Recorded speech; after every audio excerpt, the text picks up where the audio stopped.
Assalamualaikum warahmatullahi wabarakatuh. Untuk teman-teman yang saat ini sedang berjuang di PPG, kita sama-sama berjuang ya. Mudah-mudahan nanti kita semuanya lulus di UKIN ini, dan mudah-mudahan juga kita lulus nanti di UP-nya ya. Amin. Di sini saya mau memberikan contoh untuk refleksi perangkat pembelajaran. Ini hanya untuk referensi ya, karena saya juga belum tahu ini benar atau tidak. Ini hanya menurut saya, menurut pendapat saya seperti ini gitu kan. Saya juga mencari referensi, kemudian saya jadikan satu, kemudian saya ketik, kemudian saya tambahkan, kemudian yang perlu saya tambahkan gitu ya. Jadi silakan nanti ini dijadikan referensi saja, teman-teman bisa membuat sendiri, saya yakin itu. Dan apabila di sini masih banyak kekurangan, mohon masukannya. Nah, pertama yang saya buat dari refleksi ini adalah yang pasti ininya ya, nama kita dan judulnya. Kemudian di ada babnya, bab 1 yaitu pendahuluan. Pendahuluan ini isinya ya berkisar RPP ya. RPP yang akan kita refleksikan ya seperti apa.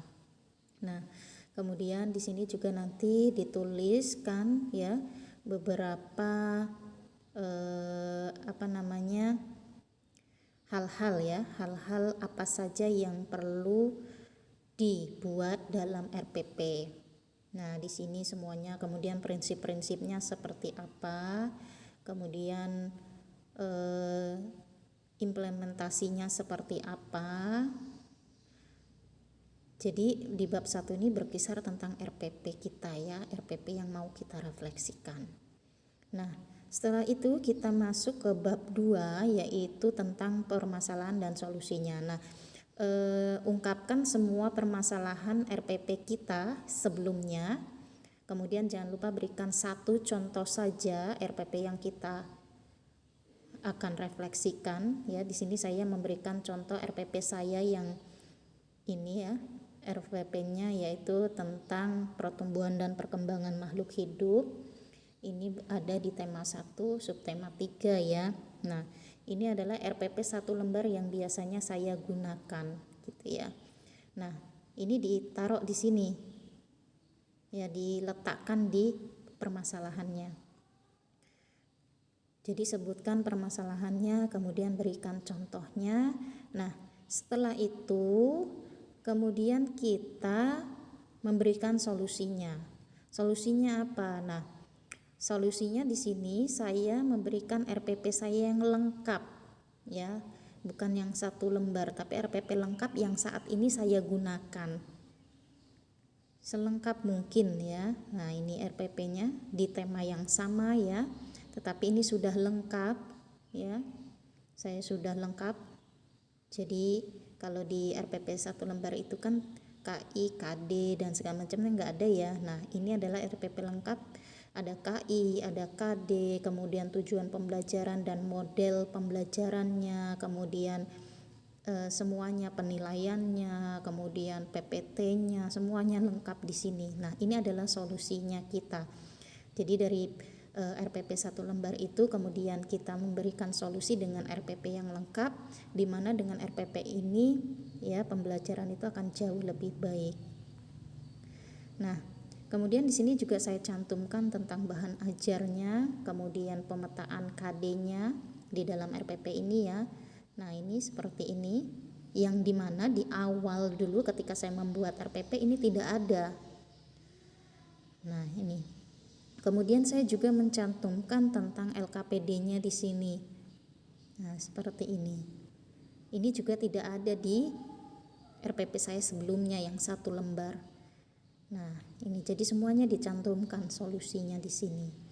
Nah, semua setelah selesai, bahkan penilaian pun juga dicantumkan di sini ya. Setelah selesai kemudian kita buat bab 3-nya yaitu penutup, simpulan. Nah, simpulan ini isinya adalah tentang kesimpulan kita setelah melakukan refleksi ini apa ya, dan kenapa kita melakukan ini. Kemudian setelah kita menyimpulkan, jangan lupa kita memberikan saran. Di sini salah satu saran saya adalah bahwa penggunaan RPP yang baik dan pemanfaatan aplikasi mode sinkronus maupun asinkronus yang menunjang pembelajaran, sehingga mudah digunakan, menarik, bermakna, serta terarah, sehingga apa yang menjadi tujuan pembelajaran dapat tercapai dengan baik.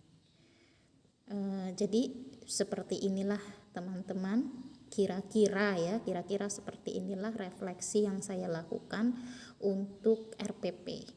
Sebenarnya masih banyak refleksi-refleksi yang bisa kita buat ya. Salah satunya LKPD itu juga bisa kita buat refleksinya.